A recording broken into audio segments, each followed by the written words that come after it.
할렐루야. 네, 하나님 찬송합니다. 우리 옆에 분들하고 오늘 또 좀 같이 인사 나누시는데요. 제가 요즘에 저희 집에 식구가 한 명 늘었습니다. 강아지 한 마리가. 강씨잖아요. 그래서 이제 강아지 한 마리를 키우는데, 이게 저 원래 이렇게 질색을 하고 안 키우려고 그렇게 노력을 했는데 집안 회의에서 다수결에 의해서 밀렸어요. 그래서 한 마리 이제 구입해서 키우는데 예뻐요. 귀엽고. 그래서 이제 얘를 한번 붙들고 10분 동안 마주보고 제가 막 웃었습니다. 웃고 미소를 짓고 했는데 얘는요 웃지를 않아요. 그리고 꼬리만 계속 흔들고, 그래서 가만히 보니까 이 웃음의 근육이 없는 거예요. 이 동물들에게는. 대신 이제 꼬리를 흔드는 거죠. 기쁘고 반갑고 이런 표현을 하는데, 하나님께서 우리에게 이 웃을 수 있는, 우리 사람에게 주신 특권 중에 하나가 웃음과 미소를 지을 수 있다는 거예요. 만약에 그게 없이 우리가 반가운 표정을 꼬리로 생각한다고 생각해요. 우리 옆에 분들하고 같이 한번 그렇게 인사했으면 좋겠습니다. 천사의 미소를 보고 싶습니다. 그렇게 한번 인사하세요. 천사의 미소를 보고 싶습니다.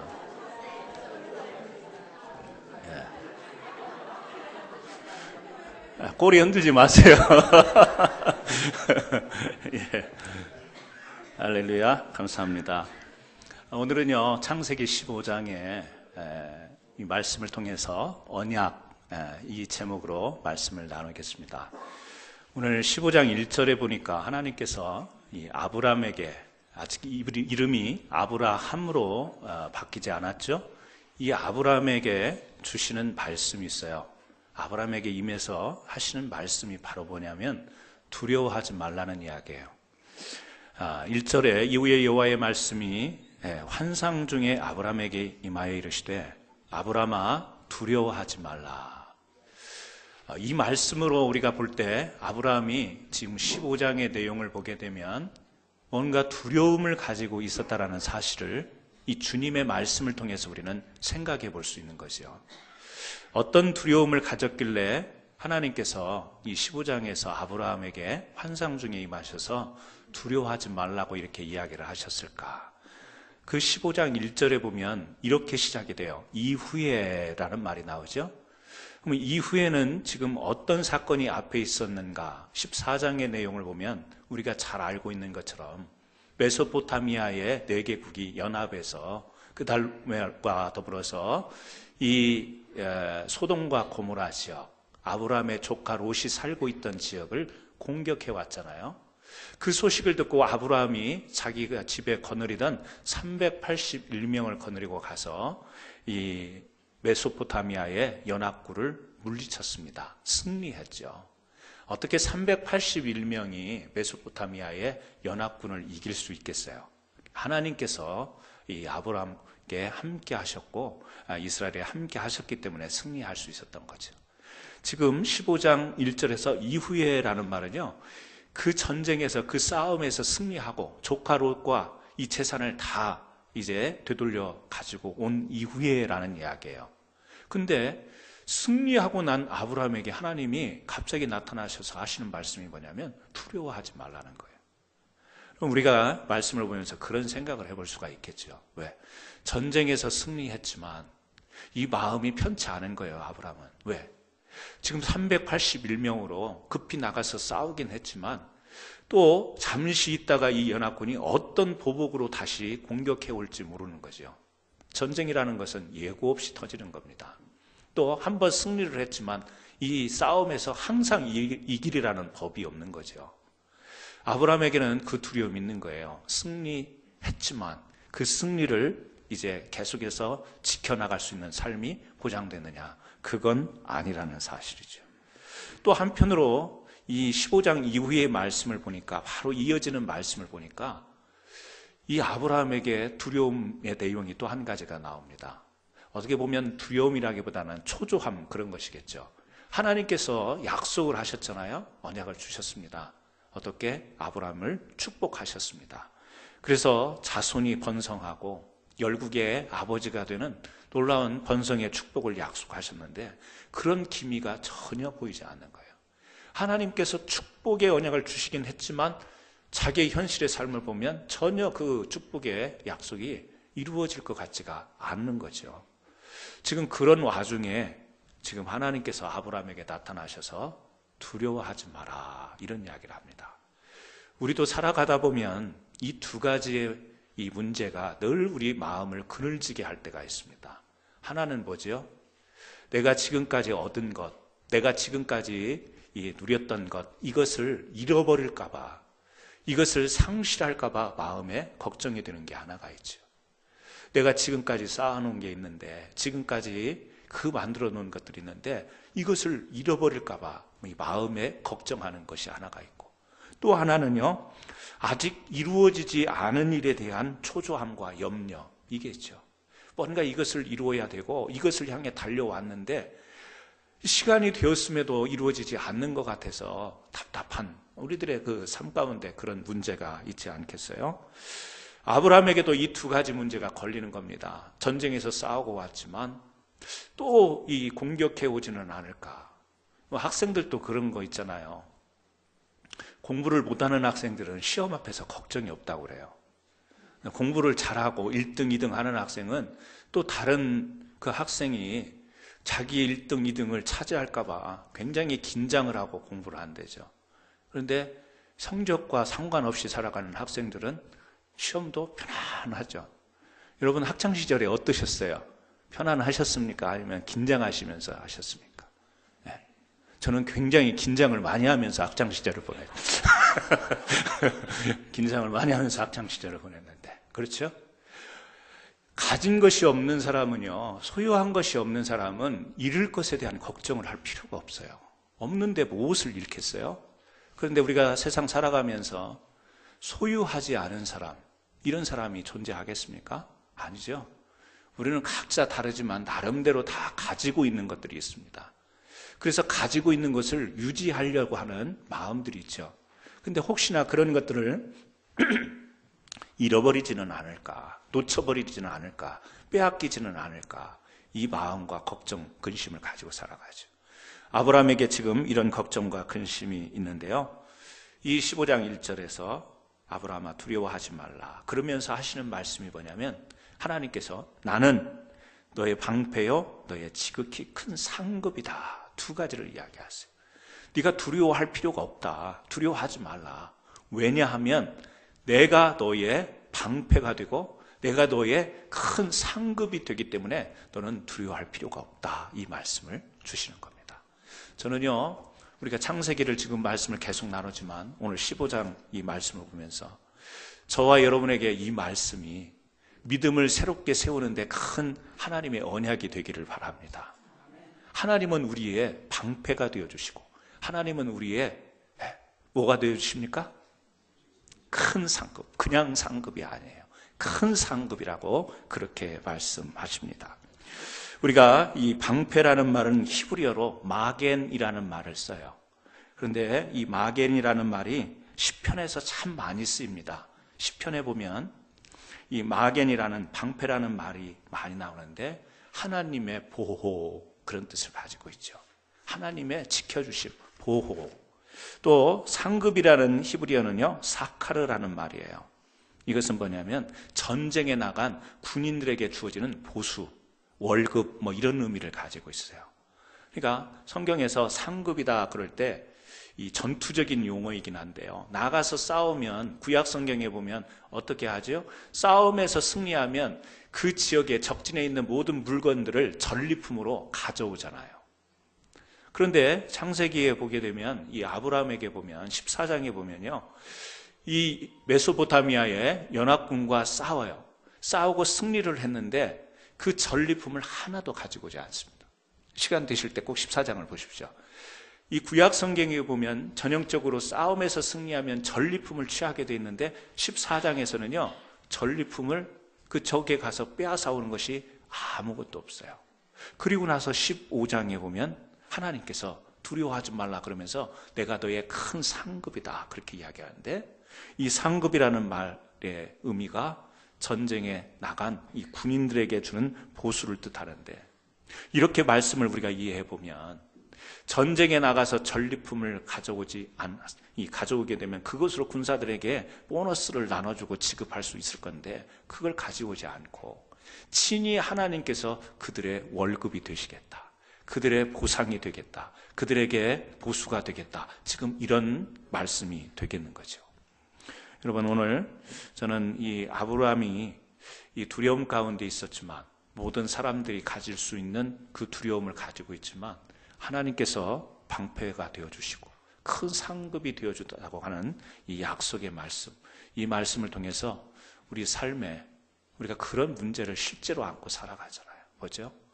두려움이 있습니다. 믿음으로 살아가는 것 같은데 우리 삶 속에요, 이 두려움이라고 하는 것이 존재가 한다는 거죠. 그래서 오늘 방패가 되어주신다라는 이 의미를 보면서 우리에게 있을 수 있는 이 두려움을 믿음으로 이겨낼 수 있는 저와 여러분 되기를 주님의 이름으로 축복합니다. 독일의 슈테그만이라는 박사가요, 한 논문을 썼습니다. 어떤 논문이냐면 두려움에 대한 비용, 그러니까 독일 사람들인데 독일 사람들을 대상으로 한번 데이터를 내본 겁니다. 이 독일 사람들이 두려움을 잊기 위해서 지출하는 비용이 1년 동안 얼마가 되는가, 이것을 논문으로 쓴 거예요. 그런데 이분이 통계를 냈는데요, 독일 사람들이 두려움을 잊기 위해서 지출하는 비용이 1년에 우리 한국 돈으로 하면 80조 원이랍니다. 두려움을 잊기 위해서 마신 술로 30조 원이 사용된대요. 그리고 두 번째는 수면제 등 이 두려움을 물리치기 위해서 이 약품 비용으로 15조 원을 독일 사람들이 평균 1년에 지출한다고 합니다. 또 불안 때문에 떨어진 능률로 인한 손해, 불안감이 있어서 뭔가 생산적인 일을 해야 되는데 그것에 방해를 받는 일로 인해서 받는 손해가 20조 원, 또 두려움으로 생긴 병으로 인해서 이 치료비로 지출하는 것이 8조 원, 그래서 약 80조 원이 독일 사람들이 1년 동안 그 두려움 때문에 발생하는 비용, 이렇게 통계를 냈죠. 샌프란시스코에 금문교가 있지 않습니까? 우리가 다 들어본 이야기입니다만, 거기에서 처음 금문교를 이제 설치할 때 많은 사람들이요, 추락하는 사고들이 계속해서 발생했다고 그래요. 왜 그러냐면 이제 그 다리를 건설하면서 아래 바다를 보면 높이 위에서, 교각 위에서 이제 다리를 건설하다가 두려움이 생기는 거죠. 여기에서 떨어지면 어떻게 하나. 근데 그 두려움이 실제로 그런 사고를 유발하게 한다는 것이죠.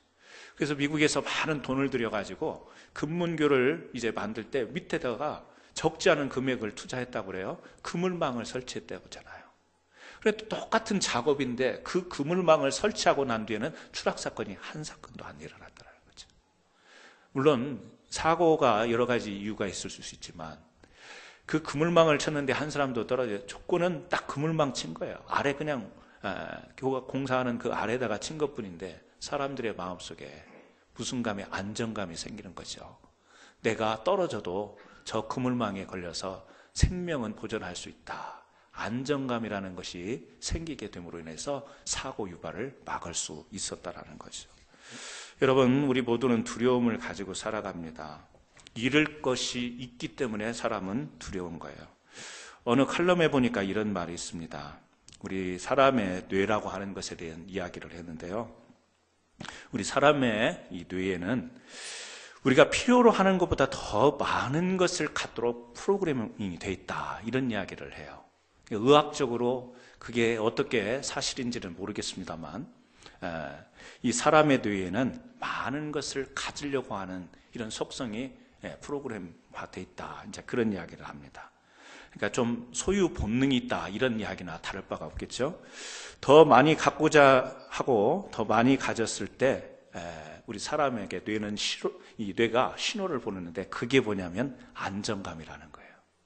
내가 움켜쥐고 내가 뭔가 소유를 가졌을 때 사람이 안정감을 누린다는 거죠. 그런데 반면에 이 안정감의 유지를 위해서 가지고 있는 것들, 근데 이것 중에 일부를 이제 잃게 되면 뇌가 스트레스를 주는데 바로 그 스트레스를 상실감이다, 이렇게 표현을 한다는 것이죠. 그래서 안정감과 상실감은 우리 사람이 갖는 본능이라는 거예요. 그런데 차후에 이런 이제 안정감 속에서 상실로 나갈 때 사람들이 자꾸 이 스트레스를 받으면서 생기는 감정이 있는데 그것이 뭐냐? 그것이 두려움이다. 이렇게 소개를 하고 있습니다. 여러분, 그렇습니다. 사람들이 보면 참 많이 가지려고 노력하잖아요. 그래야 안정적이니까. 그거 부인할 수 없을 것 같습니다. 저도 그렇습니다.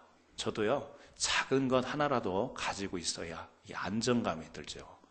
어떤 것은 미리 더 충분하게 확보를 해놓고 준비를 더 해놓을 때 이 마음이 편안하죠. 그런데 거의 다 모든 것들이 다 이제 소모되고 소진될 때까지 기다릴 때는요, 참 불안합니다. 뭐가 됐든 우리는 그래서 이 소유하고 가지고 있을 때 안정감이 되기 때문에 많이 가지려고, 그리고 또 갖는 것뿐만 아니라 그것을 잃지 않으려고 우리가 노력한다라고 하는 것이죠. 여러분, 우리가 살아가면서 본성적으로 나타나는 거 아니겠어요? 내가 쌓은 내 명성, 내 명예. 어떤 사람도 내 명예와 명성이 추락하는 것을 원하는 사람이 없습니다. 내가 다른 것을 희생해서라도 내 명예를 지키고 싶고 내 명성을 지키려고 노력하는 그런 모습을 보이는 거죠. 내가 쌓아놓은 재산들, 이 재산들 빼앗기지 않고 한순간에 무너지지 않도록 늘 그것을 유지하도록 신경을 곤두세우고 우리가 살아가죠. 또 사람이 내가 쌓아놓은 인맥, 우리가 관계죠. 이 관계라는 것도 우리가 잘 유지되려고 얼마나 많이 노력하는지 모릅니다. 어떤 때는요, 참 비유가 상할 때도 있죠. 내가 저 사람하고 이렇게 계속해서 친분을 유지해야 되나 싶은 생각이 있지만 우리가 또 그 관계를 놓치게 될 때 오는 폐해들을 생각하면 그러지 못하죠. 그래서 우리는 참 살아가면서 이 사람과의 관계들 무시할 수도 없고 무너지지 않도록 늘 우리가 그렇게 살아갑니다. 그래서 우리가 어떤 때는 내 지위, 명성, 명예, 또 내가 가진 재산들, 재물들, 또 내가 관계하는 어떤 인맥과 사람들의 관계 속에서 이 두려움이라는 게 존재해요. 저 사람이 나를 떠나버리면, 나를 지지해 주던 사람들이 떠나버리면, 이런 생각부터, 또요, 내가 가지고 있는 것이 어떻게 잘못돼 가지고 다 날려버리면, 이런 두려움이 알게 모르게 우리 사람에게 존재한다라고 하는 것이죠. 그런데 우리가 살아가면서 경험하는 건 뭐죠? 소유와 상실이라고 하는 이것이요, 계속 반복돼요. 얻기도 하고 잃어버리기도 하고, 얻기도 하고 잃어버리기도 하고. 여러분, 평생을 살아오시면서 항상 소득만 있으셨습니까? 아니죠. 지출도 있고, 또 어떤 때는 보면 손해보는 것도 우리가 겪죠. 큰 손해도 겪습니다. 그 큰 손해를 우리는 망했다, 이렇게 표현도 하죠. 살아가면서 항상 잃기를 원치 않는데, 잃는 것에 두려움을 갖고 상실에 대한 두려움을 갖지만 우리 마음처럼 모든 것을 우리가 다 간직하고 지킬 수 있는 게 아니잖아요. 그래서 살아가면서 얻기도 했는가 하면 잃어버리기도 하고, 빼앗기도 했는가 하면 빼앗기기도 하는 삶을 살아가면서 이제 인생의 후반에 나중에는 우리가 이제 그런 인생의 깨달음을 갖는 거 아니에요? 우리가 인간의 죽음 앞에서 결국에 모든 것을 사람은 상실할 수밖에 없는 존재라는 거. 그렇게 평생에 살 동안에 많은 것들을 얻으려고 노력했지만 이제 우리가 죽음 앞에서는 다 모든 것을 다 놓고 가야 된다라는 거. 그래서 다 내 것이 아닌 것들에 집착하면서 살았던 자기 자신을 이제 그 허무함 속에 후회하는 분들이 간혹 있죠. 내가 이럴 것 같았으면 내가 그동안에 그렇게 살지 말았을걸. 내가 이렇게 허무한 인생을 살 것 같았으면 내가 그렇게 아둥바둥 사람들과 그렇게 싸워가면서 그렇게 사람들과의 관계 속에서 또요, 그렇게 내가 내 자신의 삶을 다 그냥 즐기지도 못하고 누리지도 못하고 내가 왜 그렇게 살았을까? 허무함이 들기도 하는 겁니다.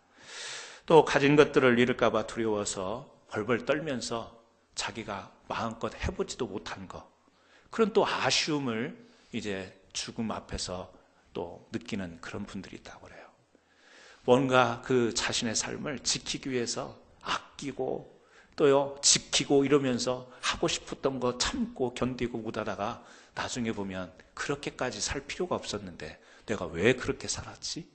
허무함과 아쉬움이 밀려오는, 그래서요, 어떻게 보면 우리가 잃어버리는 상실에 대한 두려움도 있지만 크게 보면 사실은요, 잃어버리지 않고 또 잃어버렸다 하더라도 인생 전체를 놓고 보면 우리가 인생이라는 것이 어찌 보면 아쉬움과 허무함 속에서 찾아오는 그 두려움 자체가 아닌가, 이런 생각도 우리가 할 수 있게 되는 거죠.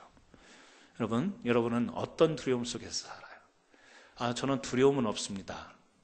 그렇게 말할 수도 있겠지만 우리의 마음속에 지금 뭔가요? 나를 무겁게 하는 이런 걱정거리들, 두려움들, 또 내가 가지고 있는 것들 잃어버리지는 않을까, 이런 것들 있지 않겠어요? 우리 사람들이 두려워하는 것이 뭐가 있겠습니까? 건강, 아마 첫째를 들라고 하면 건강을 잃어버릴까 봐 많이 우리 두려움이 있잖아요. 좀 병원 가가지고 뭐 진찰을 했는데 뭐가 조금 이상하다 하면 가슴이 철컥철컥 내려가요. 요즘에는 내려가는 게 철컥철컥이더라고요. 왜요? 전에는요, 남의 일 같았고, 전에는 누가 아팠다는 소리 들었는데, 이제는 내가 아픈 것이 그냥 바로바로 진단이 되고, 가리지 않고 또 말을 해주잖아요. 건강, 두려움이 있습니다. 요즘에는요, 젊은 사람들이라고 안 아픈 게 아니에요. 젊은 사람들도 퍽퍽 쓰러지는 시대가 지금 이 시대입니다. 나이의 유무를 떠나서 참 건강에 두려움도 있고요. 또 경제적인 어려움 있잖아요. 우리가 미국에서 잘 살기는 하지만, 잘 살고는 있지만, 그래도 또 우리가 긴장하는 게 늘 항상 물질에 관한 겁니다. 삶에 되돌아보면 여러 가지 우리 가족들, 자녀들, 모든 것들이요, 장차 어떻게 될 것인가, 바른 기대와 바른 소망이 있는데 그것으로부터 상실되어지는 것이 있으면 어떨까 하는 두려움들이 있죠. 그런데 오늘 하나님께서 말씀하셔요. 두려워하지 말라. 성경에 이 두려워하지 말라는 말이 몇 번 나오냐면 360 몇 번이겠어요? 5번. 그럴 줄 알았습니다. 틀렸습니다. 365번도 맞는데요. 하나만 더 쓰세요. 하나만 더 쓰세요. 366번. 2월 달에 29일 있는 때가 있어서 아마 그런 것 같습니다. 366번을 두려워하지 말라. 뭐 그게 하나님이 그런 의도 속에서 쓰신 건 아니겠지만 우리가 그런 느낌이 있잖아요. 매일매일 순간순간마다 두려움에서 우리를 자유케 하시고자 하는 주님의 메시지가 담겨 있지 않을까. 두려워하지 말라. 여러분, 시편 5편 12절에 이런 말씀이 있습니다. 여호와여, 주는 의인에게 복을 주시고 방패로 함같이 은혜로 저를 호위하시리이다. 의인에게 복을 주시고 방패로 지킴같이 은혜로 우리를 호위하여 주옵소서. 이런 시편의 고백이 있어요. 저는 오늘 저와 여러분들에게 이 방패에 되어주시는 하나님의 은혜가 있기를 바랍니다. 왜요? 하나님이 지켜주셔야만 우리가 그 두려움을 뛰어넘을 수 있는 삶을 살 수 있는 것이기 때문에 그렇습니다. 우리가 오늘 여기 하나님의 말씀이 두려워하지 말라 한다고 해서 우리가 두려움이 사라지는 게 아니에요. 하나님이 두려워하지 말랬대 이야기로 할 이야기가 아니에요. 이건 실제인 거예요. 실제 우리의 삶 가운데 두려움이라는 것이, 보이지 않는 두려움이라는 것이 우리 안에 존재하는 건데 이 두려움을 이길 수 있는 실제가 있다라는 거예요. 그게 뭐죠? 하나님의 말씀을 통해서 우리에게 주시는 약속. 그것을요, 성경은 하나님의 은혜 이렇게 표현해요. 여러분, 하나님의 은혜. 그래서 우리는 이 교회가 은혜가 흐르는 곳이 돼야 됩니다. 교회는 은혜가 머무르는 곳이 돼야 돼요. 은혜는 뭐냐면요, 자기 힘으로 할 수 없는데 어디론가부터 그 힘을 부여받는 것, 이게 은혜예요. 우리는 두려움, 죽음, 우리는 걱정, 염려, 이것을 뛰어넘을 만한 그런 능력을 가지지 못한 존재. 그런데 하나님은 우리에게 그러한 것으로부터 자유를 줄 수 있는 분들이, 그러한 충족을 줄 수 있는 분들이. 그래서 하나님께서 교회를 정하셔서 성전을 통하여서 그 은혜를 주시겠다고 우리에게 약속한 거 아니에요? 그래서 오늘 또 주님 앞에 나와서 우리가 예배 드리지만 이 예배의 속성은 뭐냐? 하나님의 은혜를 구하는 거예요. 하나님, 오늘 또 두렵습니다. 오늘 또 내 마음속 한구석에 걱정거리가 있습니다. 주님, 나를 긍휼히 여겨주시고 은혜로 임하여 주옵소서. 왜요? 주님은 은혜로 나를 그렇게 이끄실 수 있고 내 부족한 것을 채우실 수 있는 분이기 때문에. 그래서 교회는 가장 첫째, 교회가 교회 되기 위해서는요, 은혜가 있어야 되는 거예요. 근데 그 은혜는 하나님이 거저 부어주시는 것이 아니죠. 뭐예요? 우리들이 간구하고, 우리들이 고백하고, 우리들이 주님 앞에 회개하고, 우리 주님 앞에 우리의 모든 것들을 내려놓을 때 주님은요, 긍휼히 여겨주시고 불쌍히 여겨주시고 채워주시는 은혜로 임하실 줄 믿습니다. 그래서 저는 그렇다, 저에게도 두려움이 있습니다. 저에게도 두려움이 있고 저에게도 엄습해오는, 갑자기 순간적으로 그런 생각을 깊게 한 것도 아닌데 갑자기 닥쳐오는 두려움들이 있습니다. 그때 제가 찾을 수 있는 곳은 다른 곳이 없어요. 주님의 은혜가 임재하는 그곳에 나올 수밖에 없는 거예요. 그래서 하나님, 이런 엄습해오는 두려움을 내가 감당할 길이 없습니다. 주님, 저를 불쌍히 여겨 주옵소서.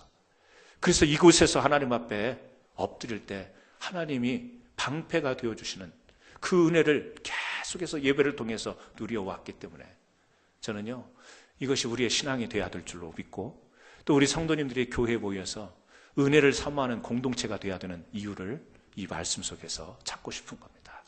오늘 여러분에게 어떤 두려움이 있을지 모르지만 오늘 또 묵묵히 하나님 앞에 조용히, 하나님, 저의 모든 두려움, 인생의 두려움, 물질의 두려움, 사람의 두려움, 또 건강의 두려움, 이 모든 것으로부터 우리 주님이 보호하시고 지켜주옵소서. 이렇게 기도하고 나가시는 저와 여러분 되기를 주님의 이름으로 축원합니다. 두 번째는요, 상급이 되어주신다, 그런 말씀을 하시죠. 사람이 보면 참 저 사람은 아쉬울 게 없을 것 같다, 모든 것을 다 가진 것 같다, 이렇게 생각이 되는데 정작 본인은 한두 가지 때문에 마음에 행복하지 못한 그런 사람들을 우리가 간혹 보게 됩니다.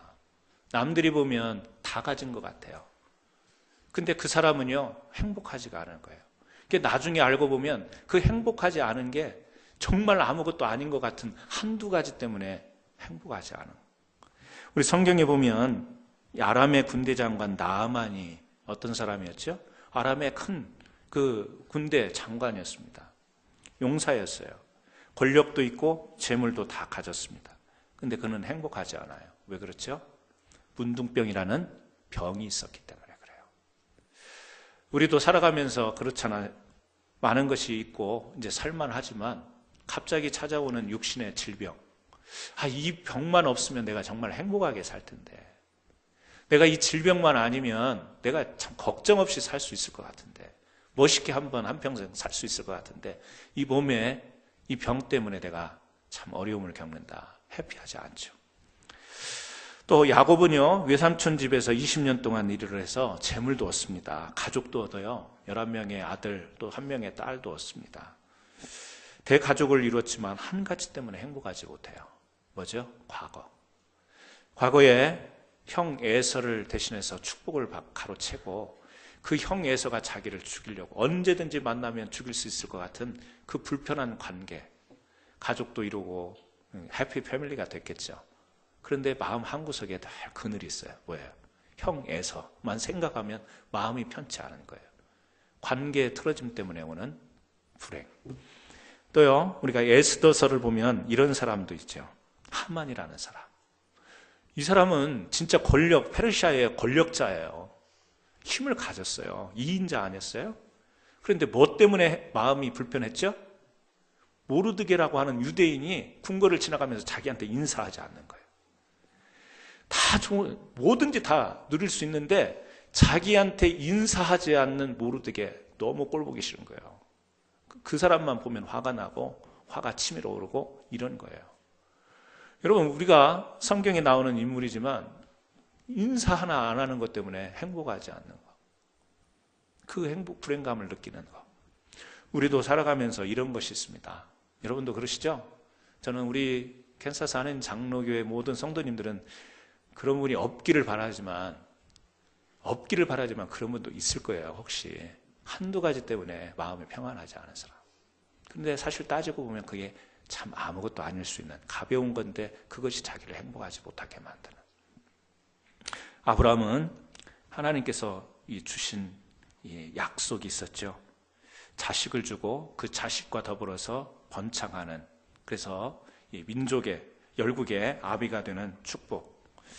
그런데 지금 당장을 보면 전혀 자식이 생길 것 같지 않습니다. 또 사람의 생리적인 이런 모습으로 볼 때도 자식을 가질 수 있을 것 같지가 않습니다. 근데 하나님은요, 약속해 주셨거든요. 네, 분명한 약속을 해 주셨는데 그게 보이지 않습니다. 그래서 마음이 불편한 거예요. 편하지가 않은 거예요. 그런데 하나님이 지금 뭐라고 이야기하냐면 너의 지극히 큰 상급이니라. 성경에 보면 하나님께서 우리에게 많은 상을 주시겠다, 이런 표현이 나와요.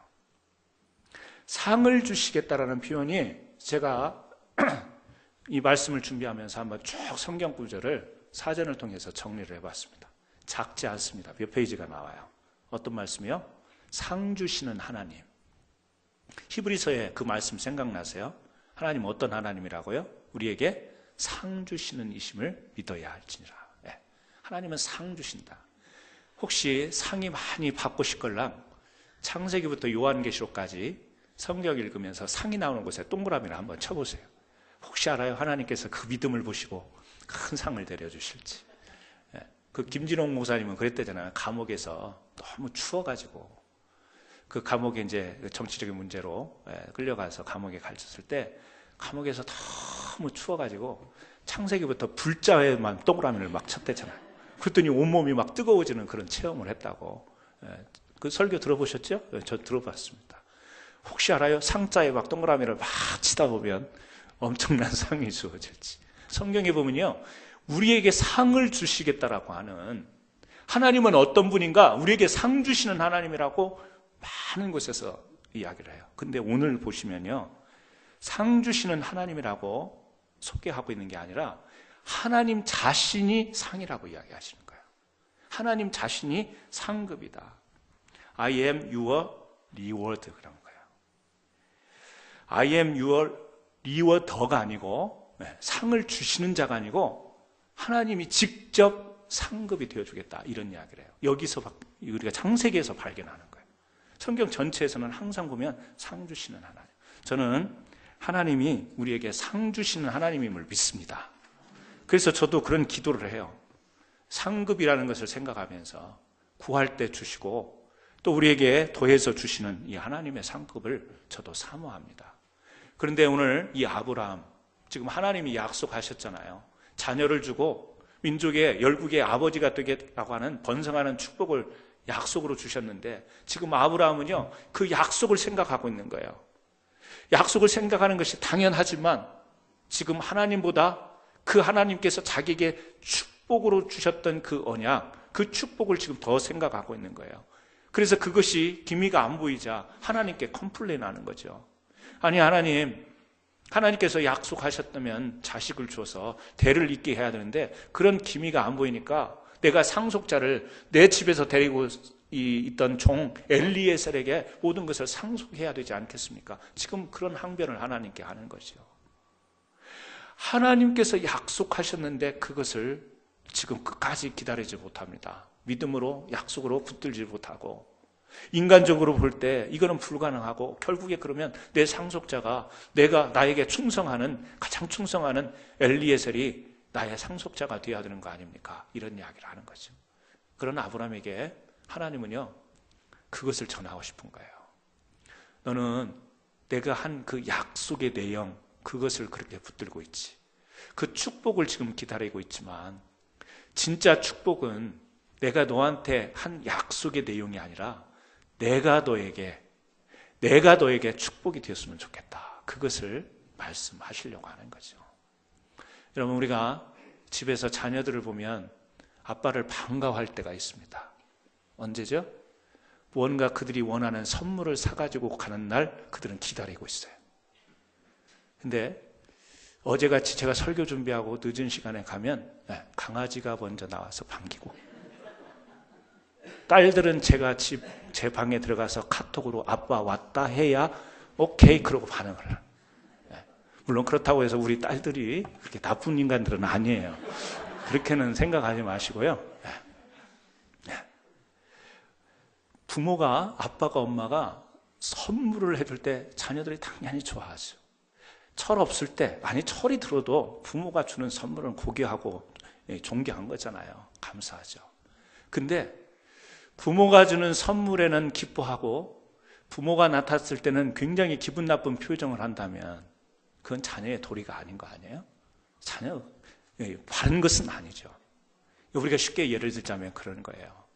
아빠를, 부모를, 엄마를 그 자체로 좋아할 수 있는 것이 자식인데 엄마, 아빠 자체를 좋아하기보다는 엄마, 아빠가 나에게 뭘 해주는가를 따라서 내가 좋아하는 거. 뭐죠? 그 선물에 우리의 마음이 가 있는 것이죠. 아빠, 엄마가 마음에 우리가 가 있는 게 아니고 선물 그 자체의 마음에 가 있는 거. 어찌 보면 하나님이 아브라함에게 그 갈대아 우르에서 불러내서 이스라엘 민족의 시조가 되게 하면서 하나님의 약속의 땅을 이루어 갈 때 믿음으로 이 아브라함을 부를 때 하나님은 그걸 원하셨던 거죠. 너와 내가 하나가 되었으면 좋겠다. 우리 등산하는 사람들 보면 처음에는 건강을 위해서 등산도 하고 또 어떤 사람들의 단합을 위해서 단합대회로 이게 등산도 하고 이러지만 어떤 사람 중에는요 그냥 산 그 자체가 좋아서 등산하는 사람이 있죠. 그런 사람들을 산 사람 이렇게 표현하더라고요. 산 사람 뭐냐면 산과 사람이 하나가 되어지는 그런 사람이다 이런 표현을 쓰더라고요. 등산가들의 용어 중에. 그렇죠. 단합대회도 목적이 될 수 있고 또 건강이 목적이 될 수 있지만 산 그 자체를 좋아하는 사람, 산 사람. 우리를 하나님의 사람이라고 우리가 그렇게 자칭하잖아요. 우리는 하나님의 사람이다. 뭐죠? 하나님과 우리가 하나 된 사람들. 다른 어떤 것이 우리의 이유가 되는 게 아니에요. 다른 어떤 것이 우리의 어떤 그런 목적이 아닌 거예요. 오직 하나님이 우리의 목적이 되는 거. 그래서 우리 찬양 가운데 이런 가사가 있잖아요. 나 무엇과도 주님과 바꾸지 않으리. 다른 어떤 은혜 구하지 않으리. 오직 주님만이 내 삶의 도움이시니 주의 얼굴 보기 원합니다. 주님 사랑해요. 원망과 정성 다해 하나님의 신실한 친구 되기 원합니다. 그 찬양의 가사가 뭐예요? 다른 어떤 은혜 구하지 않겠다. 다른 어떤 복을 구하지 않겠다. 다른 어떤 축복을 구하지 않고 주님만이 내 삶의 전부가 되시니까 그 주님이 계시면 내 인생에 도움이 되겠습니다. 주님만 계신다면 그래서 나는 그 주님만 바라보기 원합니다. 어떤 표현으로 해요? 친구 되기 원하는 관계로.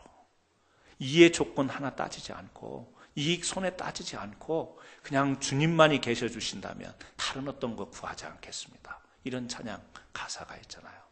물론 이렇게 말씀드리는 것이 어렵습니다. 왜? 우리 사람이라고 하는 것은 조건에 반응하는 존재이기 때문에 상급이 주어지면 더 믿음이 강화되고요. 은혜를 받고 하나님이 기적을 베풀어 주시면 우리의 믿음이 뜨거워지고 그런 것이 없으면 믿음이 냉랭해지는 이런 어떤 반응적인 삶을 살아가는 존재가 우리이긴 하지만 오늘 아브라함에게 방패가 되어주시고 상급이 되어주신다는 이 말씀, 오늘 또 우리는 살아가면서 뭔가 긴장감 속에서 두려움 속에서 살아가고 또 하나님께서 약속하신 바 믿음을 붙들고 뭔가 하나님이 주시는 건강도 하나님이 주시는 복도 받으면서 살아가야 되는데 그런 것들이 주어지지 않을 때 우리는요 하나님께 감사와 기쁨, 즐거움이 다 사라져버리고 도대체 신앙생활하는 재미가 사라져버리고 우리가 신앙생활하는 어떤 목적이 흐려지는 이러한 것으로 우리가 흘러갈 수 있기 때문에 그런 거죠. 장애자를 가진 부모님과 이야기할 기회가 있었어요. 이 두 분의 경험을 제가 대화를 통해서 경험했는데요. 그 부모님, 그 엄마들인데 간증을 하는 거예요. 아이가 장애를 가졌어요. 심한 장애를 가졌는데 눈물을 흘리면서 저하고 그런 이야기를 한 적이 있어요. 목사님, 이 아이가 이렇게 장애를 가졌지만 이 아이는 저에게 하나님께서 주신 선물입니다. 우리 간증책에서도 많이 그런 거 들어보잖아요. 그런데 저 직접 들어봤어요. 교인 가운데 그런 분이 계셨어요. 근데 막 울면서 그런 이야기를 해요. 아니 웃으면서 기쁘게 말하면은 정말 그런가 보다 하는데 눈물을 흘리면서 이 장애 아이는 하나님께서 나에게 주신 선물입니다. 눈물과 말이 매치가 안 되죠? 그 눈물 속에 얼마나 많은 고생이 담겨 있었겠어요.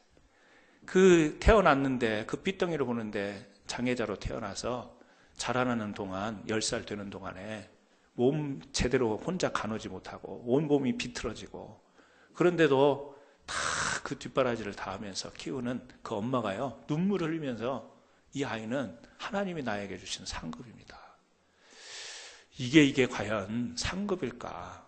인간의 눈으로 볼 때 이런 장애자가 어떻게 저 사람 인생에 상급이 될 수 있을까? 그 눈물을 흘린 속에, 그 눈물 속에 진짜 상급으로 쉽게 말할 수 있는 게 아니라는 것을 알 수 있죠. 얼마나 힘들겠어요. 또 얼마 전에는 우리 교인이 아닌데 그 이야기 들었어요, 제가요. 네. 똑같은 이야기를 하더라고요. 목사님, 이 아이 때문에 자기가 목숨도 걸어보고, 그러니까 죽으려고도 했다라는 이야기죠. 이 아이 때문에 정말 너무너무 힘들었습니다. 그런데 하나님이 저에게 주신 오늘 표현을 쓰더라고요. 상급입니다. 이런 표현을 써요. 그 자식 때문에 자기가 목숨을 끊으려고까지 했대요. 근데 어떻게 그게 상급이 돼요? 근데 지금은요, 하나님 앞에서 상급으로 여기는 거죠, 자기가. 여기고 이것을 싫다 하지 않고 이것을 불행하다 여기지 않고 하나님 앞에서 자기의 모든 여건들을 뛰어넘어 승리하는 고백을 하는 거예요. 여러분, 하나님께서 주시는 축복의 약속들을 조건으로 자꾸 바라보면 우리는 그 조건이 충족되지 않을 때 시험 들어요. 아니, 하나님께 이렇게 기도했는데 왜 응답도 없고, 하나님 이 정도 내가 노력했으면 조금 뭔가라도 좀 보여주셔야 되는 거 아닙니까? 실족하죠. 그런데요, 하나님 그분만이 나의 모든 것이 된다면, 이렇게 장애를 가진 엄마가, 때로는 그 자식 앞에서 죽음을 선택할 뻔했던 그 엄마가 상급입니다. 이 자식이 나의 상급입니다. 이렇게 찬양하고 고백할 수 있는 것은요, 하나님만을 바라볼 수 있는 믿음의 고정이 됐기 때문에 가능한 거예요. 여러분, 어떻게 보면 설교로 들릴 수 있습니다. 왜요? 하나님을 여러분의 상급 삼으시고 어떤 축복의 조건들을 바라보지 않으면서 하나님만 바라보십시오. 참 마음에 와닿지 않는 설교가 될 수 있지만, 하나님이 이렇게 표현하신 것은 상을 주시는 자가 아니라 내가 너의 상급이라고 분명히 아브라함을 통해서, 이 사건을 통해서 우리들에게 보여주시는 것은, 친히 하나님은 그러실 수 있는 분이기 때문에 우리에게 말씀하시는 거예요. 우리의 상급이 되어주시고 친히 우리에게 전부가 되어줄 수 있는 분이기 때문에 이 말씀을 하시는 거죠.